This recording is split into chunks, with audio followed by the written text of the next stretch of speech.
una vez más os doy las gracias y vamos con el tema, vamos con el vídeo de hoy y la pregunta ¿es posible vivir más de 100 años? ¿Es cierto que la edad media de cada persona llega a los 80-85 años? ¿Has oído hablar de los telómeros? Todo esto y muchísimo más te aseguro que te interesa y no lo digo yo, lo dice la ciencia. Así que sin más, ahora sí, comenzamos.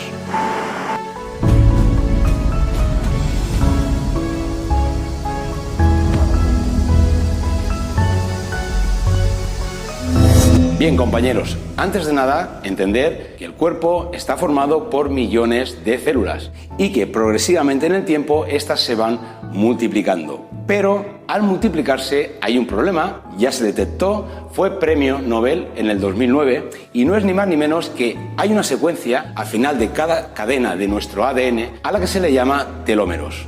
Esta cadena va acortándose a medida que nuestras células van reproduciéndose. Para que lo entendamos, una persona de una edad media de 30 a 35 años suele tener entre 7.000 y 7.500 copias de esta parte de la cadena de nuestro ADN llamada telómeros. Y una persona de unos 65-70 años puede tener aproximadamente entre 4.500 y 5.000 copias de esta secuencia. Por debajo de este número, por debajo de estas 4.500 copias, es cuando empiezan a haber problemas no solo a niveles de tejidos, sino problemas además degenerativos. Y la pregunta es, si sabemos que esta secuencia al final de nuestra cadena de ADN llamada telómeros es la responsable de acortar nuestra vida y además la calidad de esta, ¿es posible remitir que siga acortándose? Incluso ¿es posible hacer que se alargue? Pues la respuesta es sí, y voy a darte los factores principales para que se acorte esta secuencia de nuestra cadena, de nuestro ADN llamada telómeros. Y los principales factores son, en primer lugar,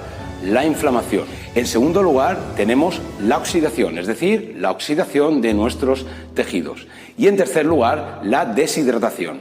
Estos tres factores son los principales de que esta secuencia de nuestro ADN llamada telómeros se acorte. Así que yo en este vídeo lo que voy a hacer va a ser darte una serie de directrices, no porque las diga yo, sino porque están científicamente probadas para que no solo remitas este acortamiento de los telómeros, sino que además puedas alargarlos.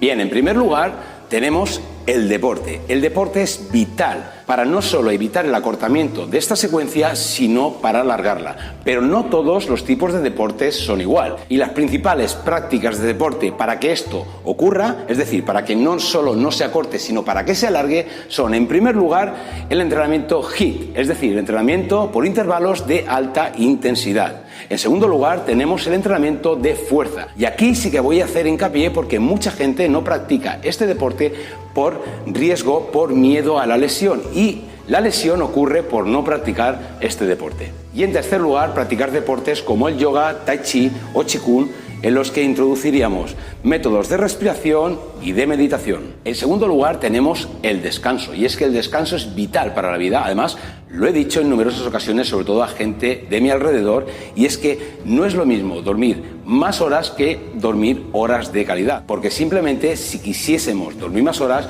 simplemente con tomar un fármaco como un diazepam es suficiente, pero más horas no es igual a horas de calidad de sueño. En tercer lugar, y además uno de los más importantes, es la reducción del estrés. Y es que ya dije en un vídeo anterior, en el que hablé del cortisol, que hay dos tipos de estrés. Está el eustrés, en el que nuestro organismo detecta el desafío y es in situ en el momento en el que se elevan los niveles de cortisol. Y en segundo lugar está el distrés, este sí que es el peligroso, este es el que está cronológicamente, es decir, a nivel crónico en nuestra vida diaria. En cuarto lugar tenemos la alimentación y la grasa abdominal. En lo primero, en la alimentación, mi recomendación, ya lo sabéis todos, es evitar los procesados, ultraprocesados, azúcares refinados y bollería industrial. Y en cuanto a la grasa, deciros que no es lo mismo tener la grasa repartida por todo el cuerpo que tener un perímetro abdominal con muchísimas reservas de grasa. Este es un indicador de un acortamiento de telómeros. Y en quinto lugar tenemos personas negativas. Y sí, suena decirlo, suena raro, pero es así, hay mucha simbiosis entre la relación entre personas negativas y un acortamiento de estos telómeros. De hecho, muchas veces a este tipo de personas se les ha llamado vampiros, se les ha llamado personas con mucha negatividad, pero al final son personas, como he dicho, que sí que afectan sobre el acortamiento de esta secuencia llamada telómeros. Bien, compañeros, y ahora sí finalizamos el vídeo. Un mensaje muy importante, algo muy serio. Esto se llama telómeros, es la secuencia del final de nuestro ADN, Premio Nobel 2009, y en el que se concluye que nuestro cuerpo está diseñado para vivir hasta 120 años o más. Entonces, ¿qué ocurre? Pues ocurren muchos factores, pero aquí te he dado las claves, te he dado los factores más importantes por los que se producen estos acortamientos, te he dado las directrices por las cuales tú puedes hacer no solo que dejen de acortarse, sino que se alarguen. Y créeme, estas secuencias llamadas telómeros son las que hoy se estudian con ellas para ver la edad genética que tenemos. De hecho, hay muchas personas que tienen 40 años y su edad genética es de 60, al igual que hay muchas personas de 40 a 50 años en la que su edad genética es de 20 o 25. Y esto científicamente se puede demostrar, y se puede demostrar con estas secuencias de nuestro final del ADN llamada telómeros. Espero que pongas todo en práctica. De verdad, es un tema muy serio, no solo por durar más, no solo por vivir más años, que ya es un logro, sino además porque durante el transcurso de los años tengamos una calidad de vida óptima e intentemos evitar los máximos problemas de salud. Porque, como siempre digo, hay que morir joven lo más tarde posible. Un abrazo, muchísimas gracias a todos por estar ahí y, como siempre digo, nos vemos en el próximo vídeo.